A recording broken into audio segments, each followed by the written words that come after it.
목포 해상 케이블카 개통이 오는 10월로 연기됐다는 소식을 전해드렸는데요. 올해 들어서만 두 번째 개통 일정이 연기돼 애꿎은 예산 낭비가 아니냐는 지적이 일었습니다.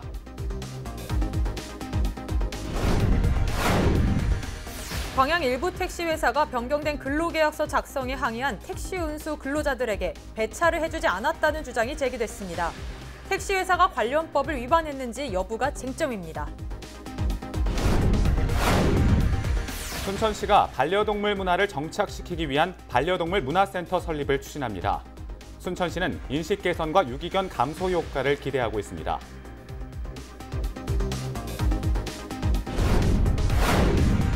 이번 달에만 전국 곳곳에서 80여 건의 산불이 일어났습니다. 지난해의 2배 수준인데요. 왜 이렇게 산불이 잦은지 이유를 짚어봤습니다.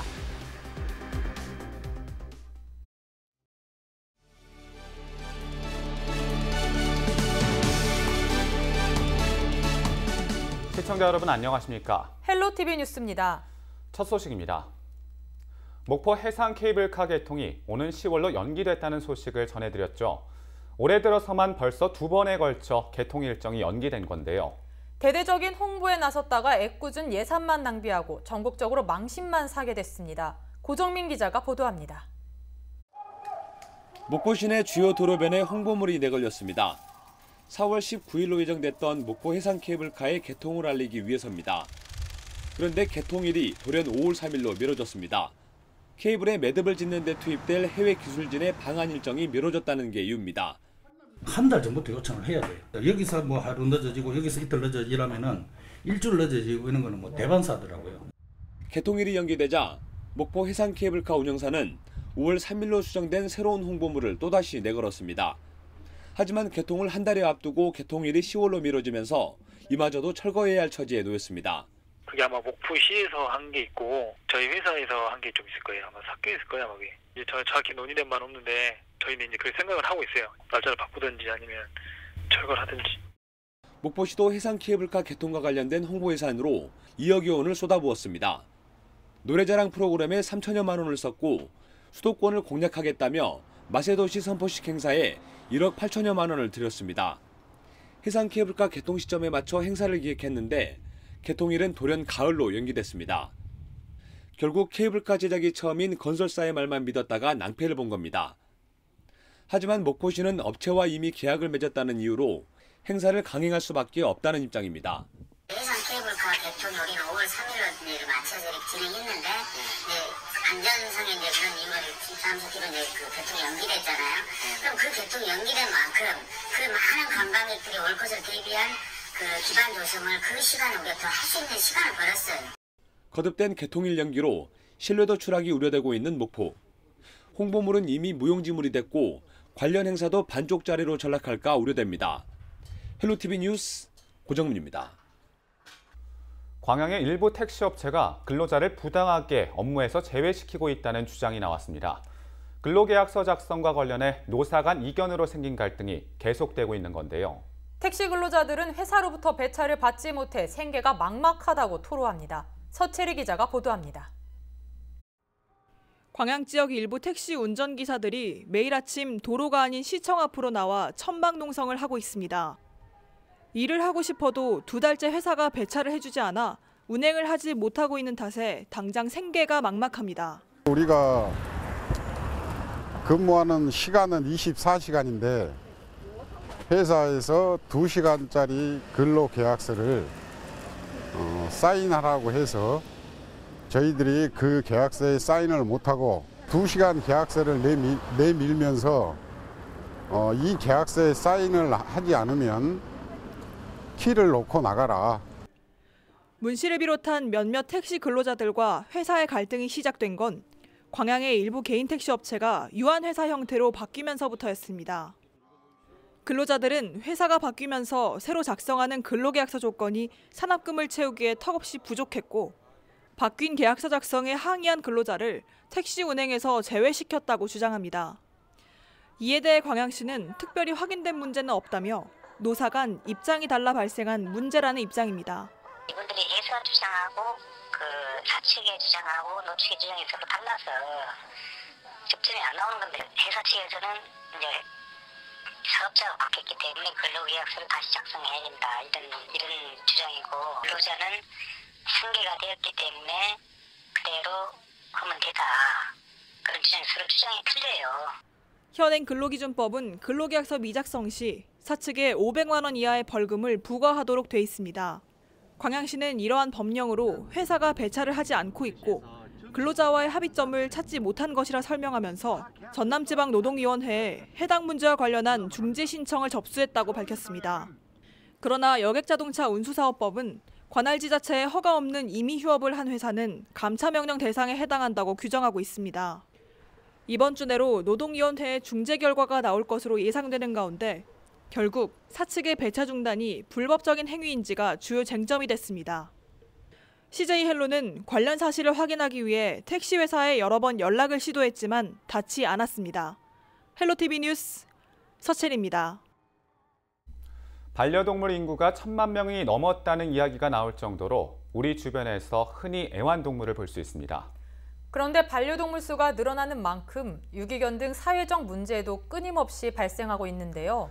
순천시가 반려동물 문화를 정착시키고 갈등을 줄이기 위한 반려동물 문화센터를 추진하기로 해 관심이 모아지고 있습니다. 성정환 기자가 보도합니다. 1인 가구가 증가하고 고령화가 심해지면서 반려동물 수요가 꾸준히 늘고 있습니다. 2017년 기준 국내 반려동물 보유 가구는 3가구 중에 1가구꼴로 내년 시장 규모는 6조 원에 달할 것으로 전망됐습니다. 이런 가운데 순천시가 전남에서 처음으로 반려동물 문화센터를 추진합니다. 사업비 80억 원을 들여 반려동물 치료실과 놀이터, 교육실과 체험장 등을 갖춘 복합 문화공간을 조성합니다. 또 애니메이션 등 반려동물 콘텐츠를 만들고 미용사와 장례 지도사 등 전문 인력을 양성합니다. 순천시는 오는 6월 시민공청회를 통해 최종 부지를 선정하고 내년 상반기에 공사를 시작할 계획입니다. 순천시는 시민들이 오가기 쉬운 도심 지역 서너 곳을 후보로 선정해 여론을 수렴하기로 했습니다. 반려동물 문화센터는 전년대 저희들이 사업을 추진하다 중단하였던 동물보호센터하고는 차원이 다릅니다. 반려인과 우리 반려동물이 같이 함께 공존할 수 있는 그런 문화공간을 조성하고자 하고 있습니다. 반려동물 문화센터는 유기견 감소에도 도움이 될 전망입니다. 순천시는 한 해 평균 500여 마리의 유기견이 발생하고 있지만 관리시설이 미흡해 시설 확충 요구가 꾸준히 제기됐습니다. 순천시는 반려동물 문화센터를 통해 반려동물 등록을 장려하고 견주 교육을 지속하면 유기견 수를 줄일 수 있을 것으로 전망했습니다.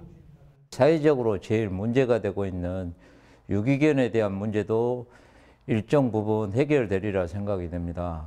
유기견들이 가정에 들어가서 적응 못하는 주 이유가 교육이 안 돼서입니다. 입양하는데 많이 교육을 받게 되면 도움이 되리라 생각하고요. 반려인들이 교육을 제대로 받아서 제대로 알고 키우면 비반려인들의 또 공감도 형성할 수 있을 것 같고요. 현재 전국의 반려동물 문화센터는 울산과 경기도 안성, 경북 의성에서 추진하고 있습니다.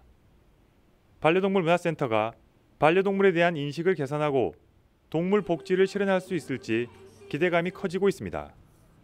헬로TV 뉴스 성정환입니다.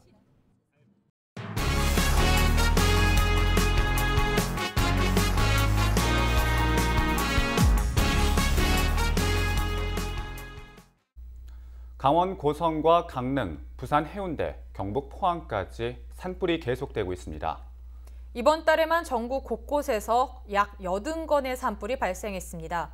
지난해의 2배 수준인데요. 왜 이런 건지 권수경 기자가 알아봤습니다. 4월 1일부터 8일까지 전국에서 발생한 산불은 총 77건, 하루 10건의 산불이 일어난 셈입니다. 지난해 같은 기간과 비교하면 산불 발생 건수가 2배 가까이 늘었습니다.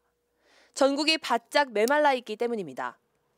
가뭄 현상이 불쏘시개 역할을 하고 있습니다.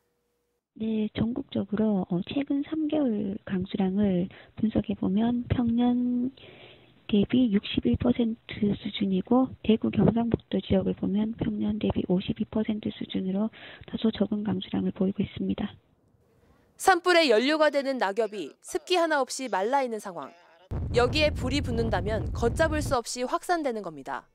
또 발생 장소를 분석해보면 재발화가 빈번하게 일어나고 있습니다. 한번 불이 나면 오래가고 잘 꺼지지도 않습니다.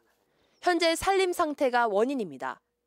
60년대, 70년대부터 나무를 심기 시작했어요. 나무들이 너무나도 잘 자랐기 때문에 나무 위에 꼭대기 그런 부분들이 다 이어져 있는 거예요. 낙엽층도 두껍고 나무 꼭대기의 잎들이 너무나도 무성해져가지고, 그러니까 쉽게 말하면 그런 우산, 나무가 우산 역할을 하는 거예요.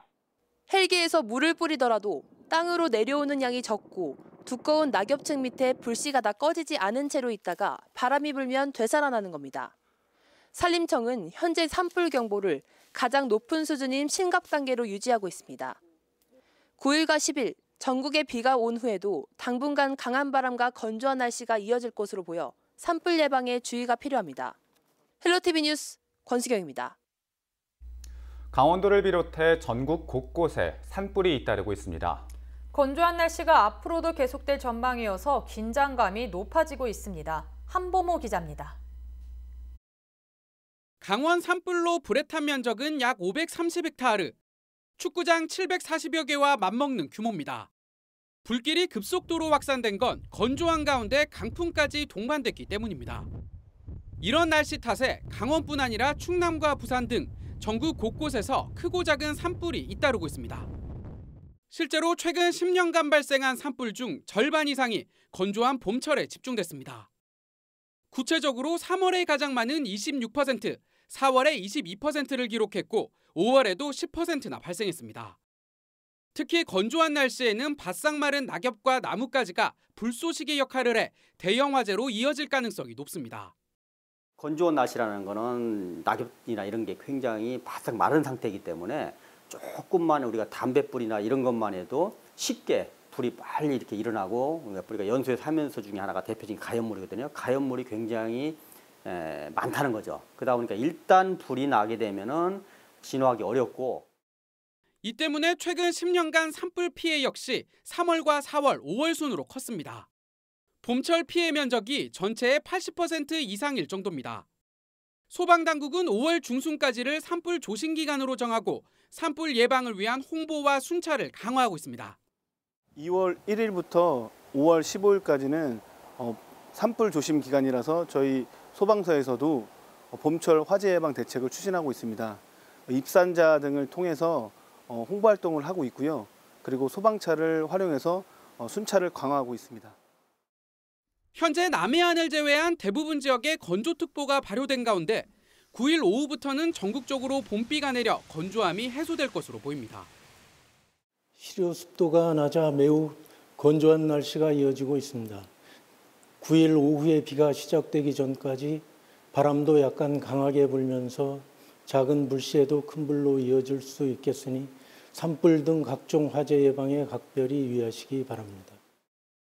다음 주까지 일부 비가 내리는 지역이 있겠지만 5월까지는 건조한 날씨가 이어질 전망이어서 산불 예방을 위한 각별한 주의가 필요합니다. 헬로티비 뉴스 한보호입니다. 8일 오후 4시 30분쯤 광양시 태인동 한 공장에서 53살 A씨가 공장 지붕에 설치된 태양열 시설을 점검하던 중 추락했습니다. 이 사고로 A씨가 크게 다쳐 인근 병원으로 옮겨졌지만 숨졌습니다. 경찰은 공장 관계자 등을 상대로 안전 규정을 준수했는지 등 정확한 사고 경위를 조사하고 있습니다. 전남 지역의 교통사고 발생과 사망자 수가 줄어든 것으로 나타났습니다.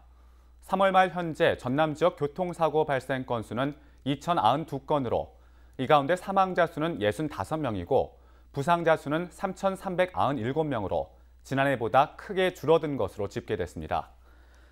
올해 교통사고 사망자 수 65명 가운데 노인은 38명으로 지난해 같은 기간보다 8명이 줄었습니다. 음주운전 사망자는 5명으로 지난해보다 1명이 늘었습니다.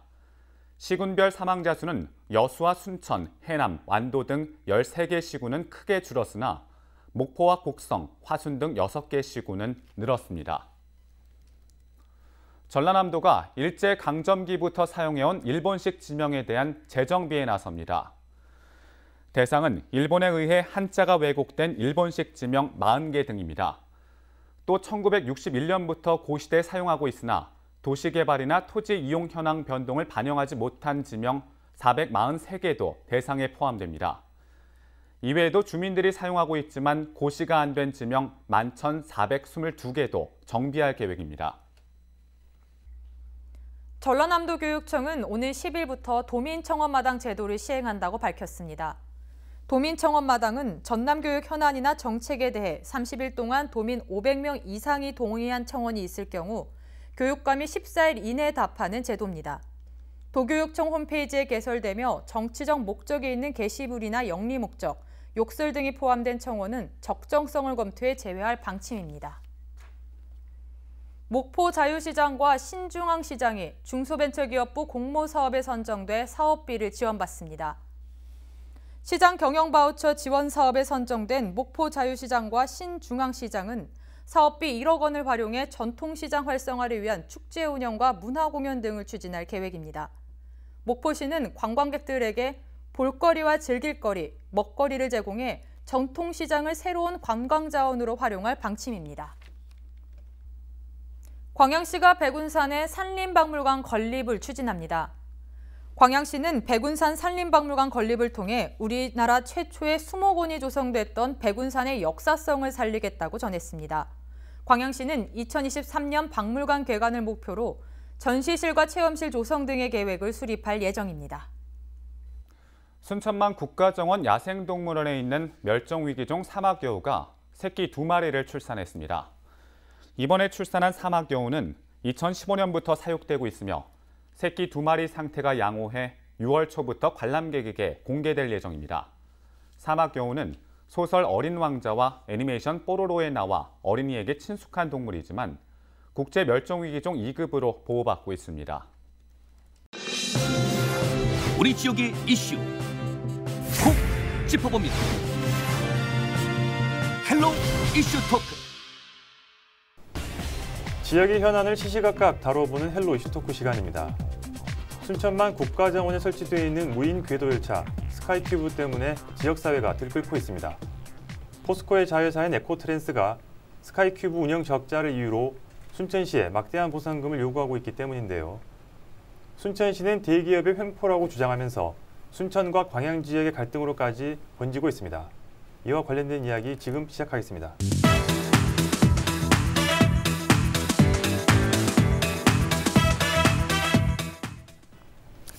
일단 스카이큐브 도대체 뭡니까? 먼저 설명 좀 해주십시오. 스카이큐브는 뭐 새로 지어진 이름이고요. 원래 이름은 PRT입니다. 무인 궤도 차량이죠. 사실 순천만 국가정원에서 순천만 습지로 연결하는 교통수단, 친환경 교통수단을 그 포스코와 순천시가 2011년경에 순천 포스코에서 에코트랜스라는 자회사를 세워가지고 협약을 맺고 사업이 좀 추진된 건데요. 그러니까 뭐 포스코가 한 610억, 당시에 포스코가 약 610억 정도를 투자를 하고, 그리고 포스코는 그 제철 산업이 향후 길게 내다보면 사양 산업이잖아요. 신성장 동력 사업을 찾다가 친환경 교통 사업에 대한 이러저러한 전시장을 좀 찾고 있었고, 순천시는 2013년에 정원박람회라는 큰 대형 이벤트가 있어가지고 이 포스코와 순천시가 서로 이해관계가 맞아 떨어진 거였죠. 사실은 그 이 PRT 사업이 추진될 때는 경전철이냐 경전철이 아니냐라 가지고 굉장히 큰 논란이 있었고요.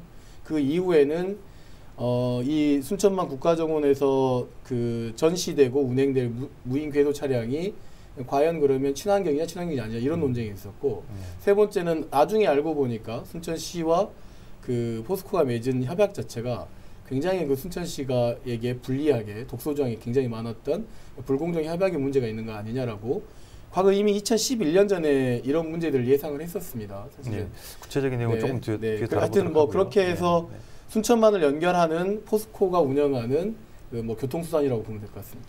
정원박람회 개최 지금 해서 이 PRT가 상당히 기대를 많이 얻었지 않습니까? 네네. 그리고 이제 운영도 잘 될 것으로 네네. 기대를 했었는데 이제 와서 1,367억이라는 이런 금액만 놓고 보더라도 상당히 놀라운 금액이거든요. 네네. 이렇게 보상을 지금 요구하고 있는 이유가 무엇인가요?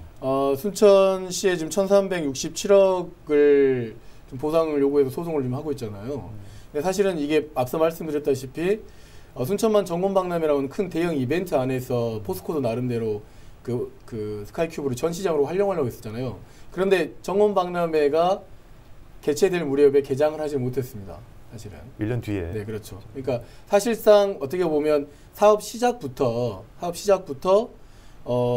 운행되는 그 기간까지도 굉장히 사업적으로도 굉장히 실패의 원인을 많이 안고 있었고 그런 과정이었죠. 그러나 그 포스코가 1,367억 원을 요구한 거는 순천시와 포스코가 맺은 협약서 때문에 그렇습니다. 협약서에 보면 대표적인 게 세 가지가 있는데, 하나는 순천만으로 들어가는 그 주차장을 옮겨라, 전체를 다.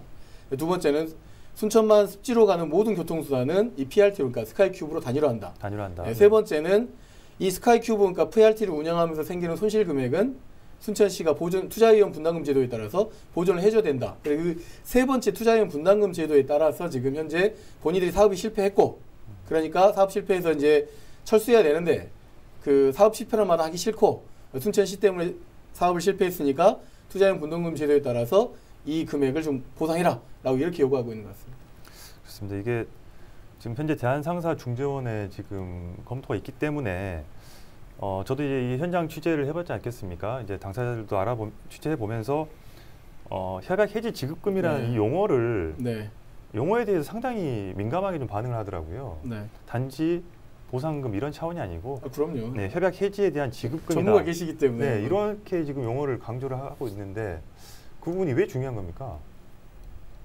그게 왜 중요하죠? 저도 잘 모르겠는데 일단 그럼 제가 좀 더 설명을 좀 드리면, 앞서 말씀드렸던 것처럼 이 협약 자체가 사실은 순천시가 불리한 가운데서 정원박람회라고 하는 큰 빅 이벤트 때문에 서로 이해관계가 맞는 가운데 추진됐다고 말씀드렸지 않습니까? 그래서 이 협약을 개정하기 위한 노력을 시민단체하고 시의회에서 지속적으로 순천시에다 요구를 했고 포스코에다 요구를 했었습니다. 그래서 결국에는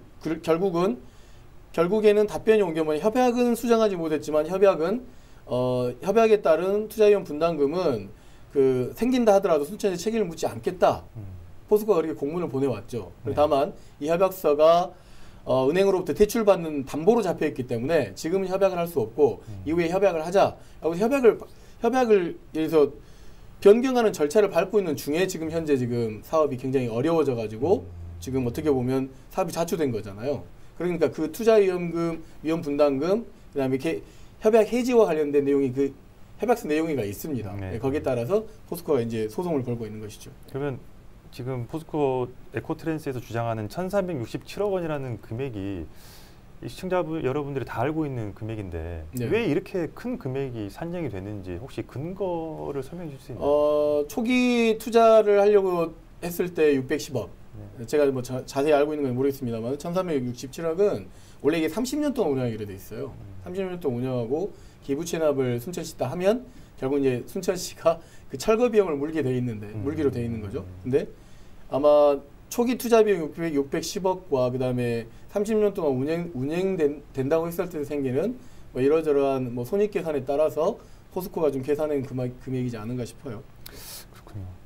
이 사태를 사실은 이 1,360억에 대한 제기는 너무 무책임한 겁니다. 가령 이 협약이 공정하다 했다 하더라도 예를 들어서 운영하는 과정에서 생기는 적자 폭을 이렇게 보존의 기준으로 돼 있었는데 도대체 1,367억이라는 돈을 어떻게 이렇게 했는지 저도 좀 난감한 이 금액이더라고요. 금액이. 그러니까 언론 보도에 의하면 협약 해지 지급금이라는 명목으로 요구하는 금액이 이제 PRT 시설물에 대한 현재 장부상 가치가 한 591억 된다.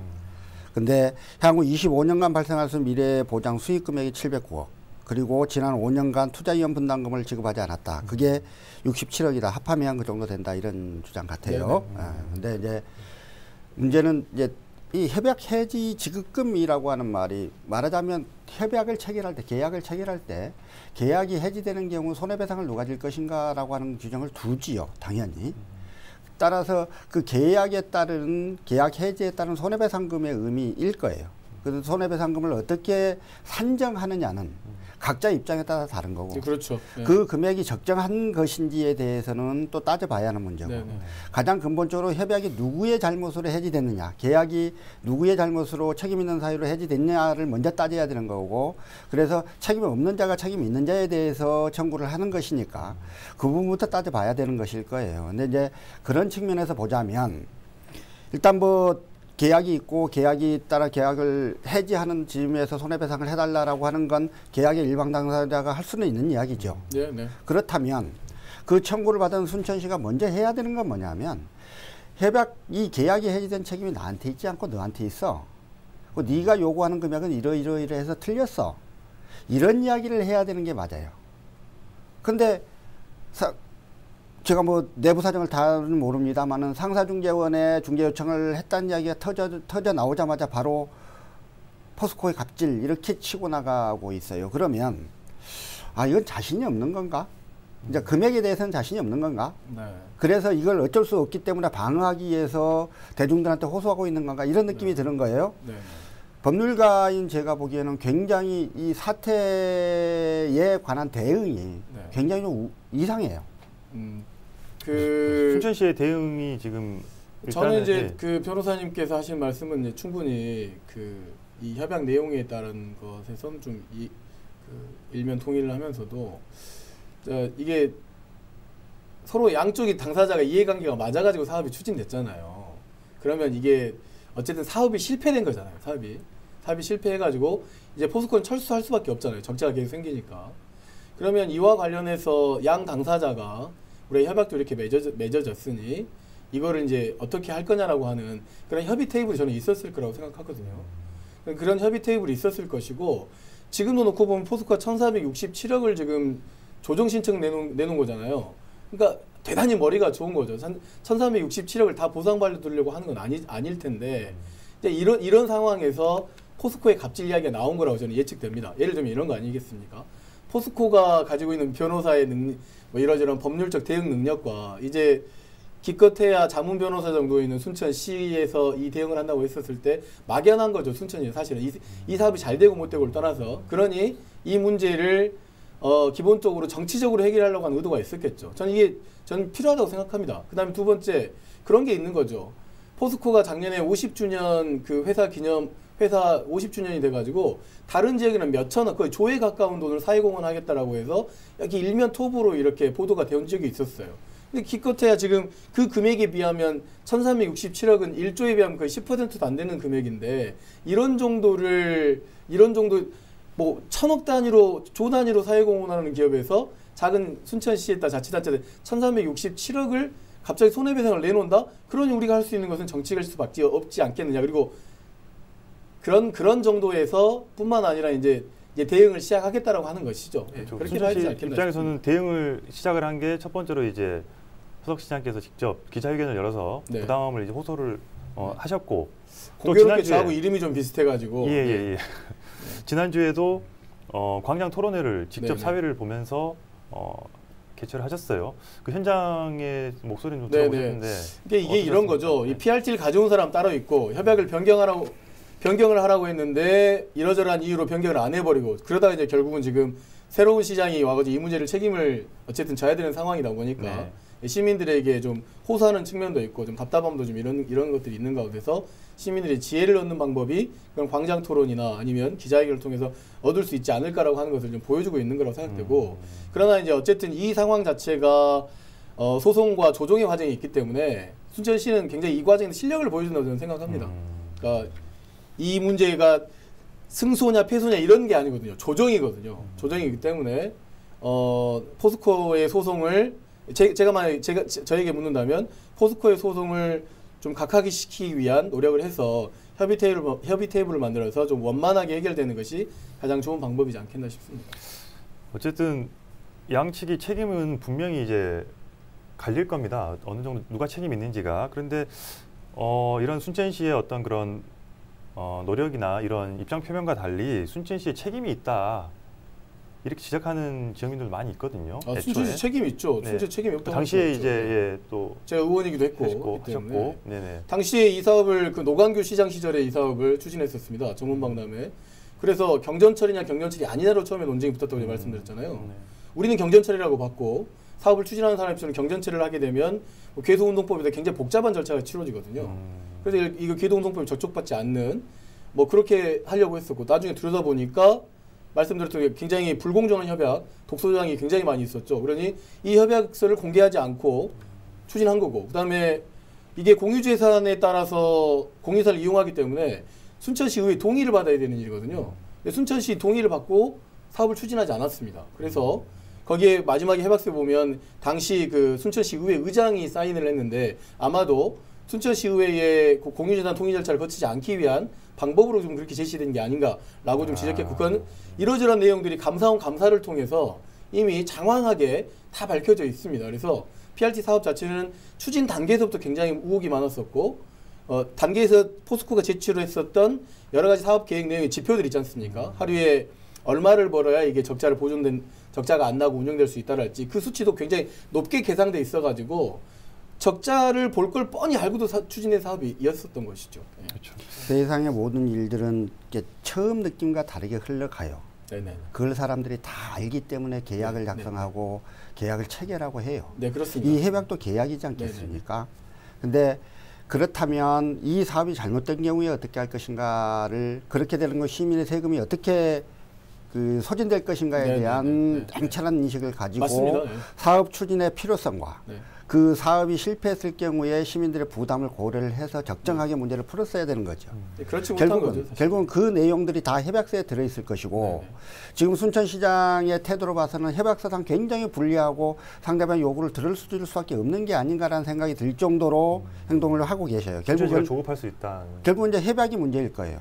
그렇다면 그 협약의 내용부터 좀 공개를 하고 왜 협약을 이렇게 했는지에 대해서 책임 소재는 따지고 이렇게 하는 과정들을 거쳐서 하나하나 문제를 풀어야 되는 것이지 다짜고짜 이게 안 되겠으니까 시민들에게 시민 여러분 큰일 났습니다 이런 식으로 호소를 해서 이 문제가 풀릴 수 있는 것인가에 그러면 이제 그런 관점 아닐 거고요. 협약서는 이미 공개되어 있고 오래전에 제가 의원실에다 공개를 했고 사실은 그 협약서를 공개하지 않는다고 그래서 제가 워드를 다 쳐가지고 제가 공개를 해버린 적이 있는데 하여튼 그 협약 내에는 변호사님 말씀처럼 불공정한 내용들이 있습니다. 순천시의 불리한 협약, 그러니까 순천시는 그 불리한 협약을 맺은 책임이 있는 거예요. 그러나 그 이후에 이걸 가져온 사람들은 그런 책임이 있는 거죠. 그러나 그 이후에 협약이 잘못됐으니까 협약을 변경하라고 한 노력이 있었습니다. 실제로. 그리고 이 협약을 변경하겠노라고 포스코가 공문을 보내온 게 있습니다. 그러니까 포스코도 협약을 변경해서 순천시에 손실이 없도록 하겠다. 협약이 해지된다 하더라도 순천시에다 불이익을 청구하지 않겠다라고 하는 공문을 보내온 약속이 있어요. 그런데 서로 당사자가 서로에게 책임이 있다고 이러면 그러니까 안 되는 거죠, 사실은. 광양과 순천의 소지역주의적 갈등이 발생한 것처럼 그렇죠. 보이기도 하고 굉장히 좀 안타깝고 이상합니다. 일단 순천시와 포스코는 협약의 당사자로서 사업의 주체로서 이 사업을 마무리 짓는 과정에서 서로 손실을 어떻게 정리하고 부담할 것인가에 대해서 서로 논의하고 논의가 잘 안 되면 소송할 수 있습니다. 그건 순전히 그 문제지요.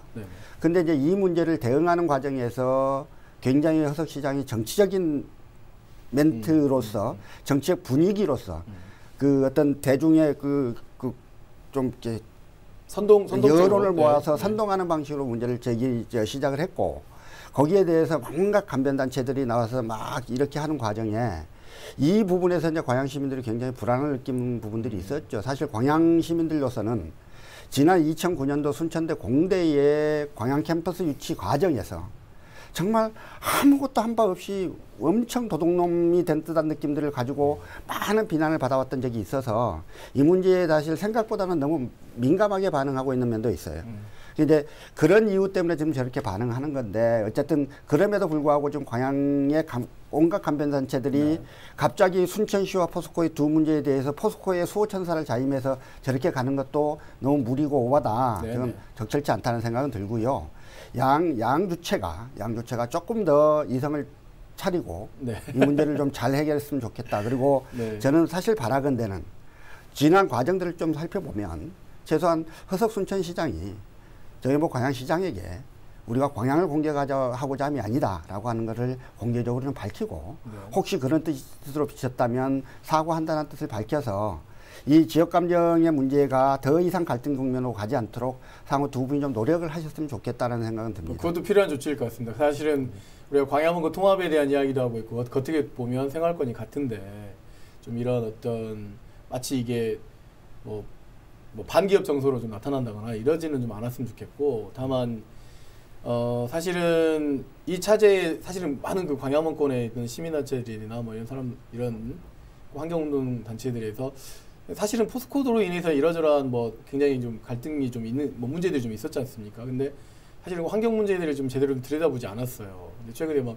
뉴스에 미세먼지 관련된 뭐 1, 2, 3, 4위 중에 거의 뭐 현대제철, 뭐 포스코, 그다음에 포항 이렇게 나오는 것들이 있는 가운데서 저는 이제 이 소송이 결국 포스코가 어떻게 보면 그 사회 공헌을 해야 되는 측면에서 이걸 좀 들여다봐서 좀 협의 테이블을 좀 만들고 문제를 좀 원만하게 좀 해결했으면 좋겠습니다. 그 변호사님 말씀처럼 순천, 광양이 이렇게 지역민들이 갈등할 이유가 없는 거거든요. 이거 가지고.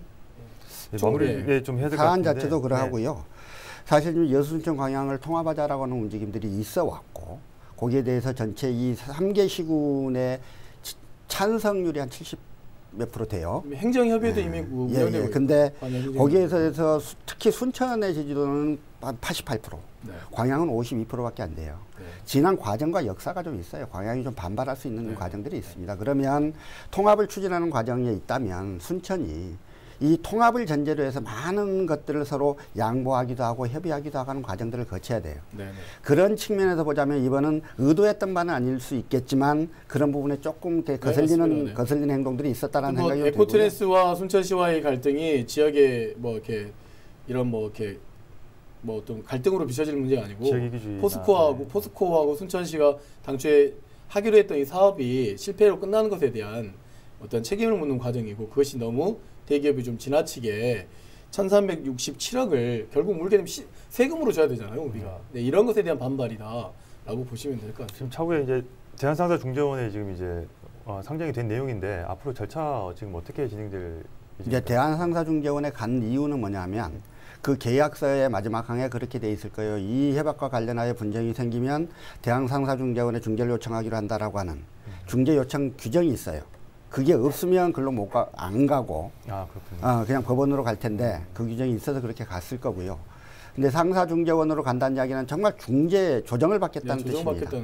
거기서 조정이 이루어지면 조정이 이루어지는 겁니다. 만약에 조정이 이루어지지 않으면 법원으로 다 같이 가게 되는 거고요.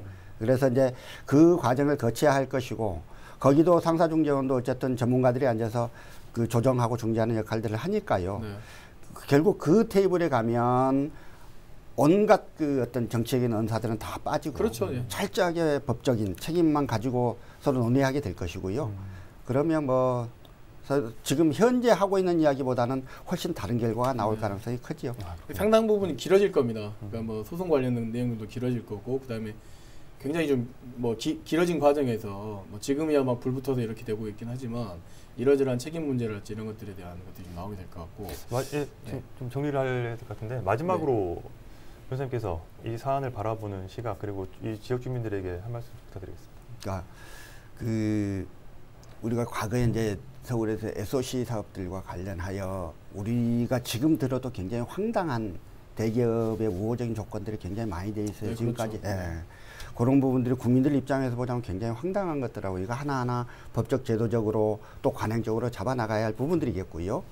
과거 그 순천 정원만 축제를 앞두고 어쨌든 좀 긴급한 필요가 있긴 했겠으나 시가 계약을 잘못 체결하면 그게 다 시민들 세금으로 떼와야 되는 것들 아니겠어요. 그래서 그런 부분에 대한 공적 인식들을 철저하게 가지고 계약들을 하고 일을 추진해야지 당장의 눈앞에 본인의 성과 업적 이런 부분들을 앞세우기 위해서 함부로 계약을 했다가 이런 꼴들이 나면 안 되는 거라고요. 그래서 앞으로 모든 지자체에다가 다 마찬가지로 내가 계약 잘못 체결하면 결국 우리 시민들의 세금으로 부담하는 것이다라고 하는 그런 부분에 대한 철저한 인식들을 가지고 업무를 좀 추진했으면 좋겠고 아까 또 이제 이야기 나왔던 대로 이 문제가 이 문제가 결코 순천과 광양의 소지역 갈등으로 번져서는 절대 안 되겠다.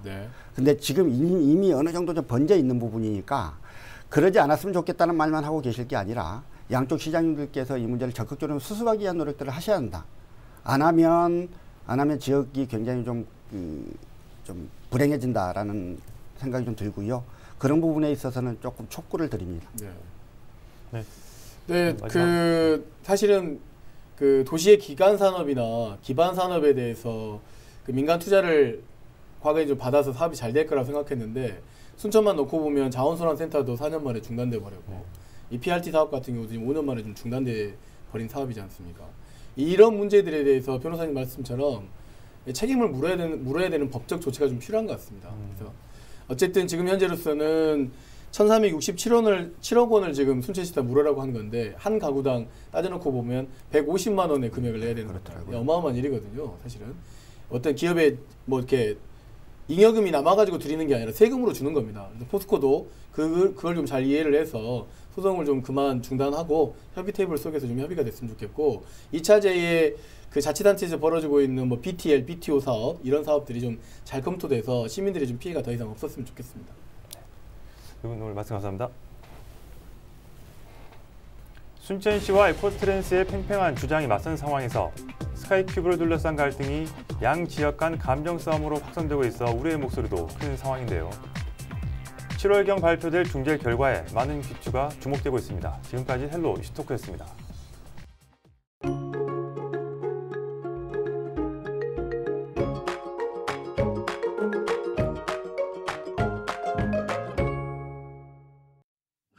수요일은 어제와 달리 하늘빛이 흐립니다. 점차 바람도 강해질 것으로 보이니까요. 쌀쌀함도 대비하시기 바랍니다. 이번 비는 전국적으로 충분한 양이 내릴 것으로 보여 건조함과 산불 위험을 잠재울 것으로 보입니다. 주간 날씨입니다. 수요일까지 우리 지역에는 20에서 40mm 비가 오겠습니다. 바람이 점차 강해지며 강풍주의보가 내려졌습니다. 시설물 관리 잘하시기 바랍니다. 바다 날씨입니다. 해상에는 강한 바람과 함께 바다의 물결은 1에서 3m로 매우 높게 일겠습니다. 항해나 조업하는 선박은 각별히 유의하시기 바랍니다. 생활 날씨입니다. 메마른 대지를 촉촉하게 적셔줄 봄비가 내렸는데요. 다만 비가 내리면서 일시적으로 기온이 쌀쌀하겠습니다. 비가 그친 뒤 주 후반에는 맑고 따뜻한 봄 날씨가 이어질 것으로 전망됩니다. 날씨였습니다.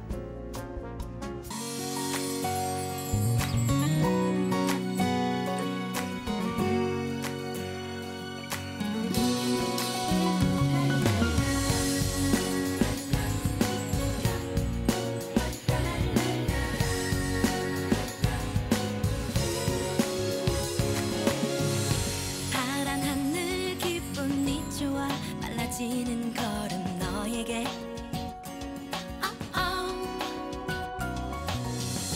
달콤한 상상 기분이 좋아 빨개지는 얼굴 너물래 갑작스러운 산불로 피해 입은 강원도 여러분 얼마나 걱정이 많으시겠어요. 어서 힘내서 다시 일어났으면 좋겠어요. 인천에서도 응원하겠습니다. 화이팅 하세요. 이번 속초 구성 피해 주민들의 심정을 10분 헤아리시고 그래서 이제 이분들을 우리 주민들도 좀 적극적으로 돕고 또 아울러서 그 지역은 평소에도 우리가 주말이나 휴가를 이용해서 언제든지 놀러 가고 우리가 또 위로받고 또 재충전하는 그런 고장이기도 합니다. 그래서 이번 피해가 빨리 복구돼서 온 국민이 또 강원도의 푸른 숲을 이용할 수 있는 그런 날이 오길 바랍니다. 예, 금방 또 이렇게 덥다 그래도 금방 추워져요. 이렇게 해서 좀 편안하게 살 수 있게 뭐든지 도와주고 싶어요. 뭐든지 조금씩이라도 그러다 보면 사람이 여럿이면 몇 사람 살리는 건 그래도 뭐 500명, 600명이라 그러니까 600집 탔다 그러니까 그런 사람 좀 도움 좀 주면 좋겠어요. 뭐 TV 보고 화면 보니까 너무 놀랐는데 국민들이 조금씩 성금을 내서 돕구에 좀 보탬이 됐으면 좋겠고요. 뭐 제가 다니는 교회에서도 물론 그런 일 할 것 같아요. 너도 나도 다 했으면 좋겠어요. 지난 4일 발생한 대형 산불로 하루아침에 삶의 터전을 이루신 강원도민 여러분께 진심 어린 위로의 말씀을 드립니다. 피해 주민 모두가 하루빨리 평안한 일상으로 돌아갈 수 있도록 저와 인천교육가족도 다 함께 힘을 모으겠습니다. CJ 헬로는 막대한 산불 피해를 입은 강원도민들을 위해 오는 10일 오후 2시부터 3시간 동안 강원 산불 피해 돕기 전국민 모금 방송을 실시합니다. 지역 채널 25번과 유튜브 헬로 채널 25를 통해 전국에 생방송되는 이번 모금 방송에 시청자 여러분의 많은 관심 부탁드립니다. 이상으로 헬로TV 뉴스를 마칩니다. 저희는 언제나 지역 주민 여러분 곁에 있겠습니다. 시청해주신 여러분 고맙습니다.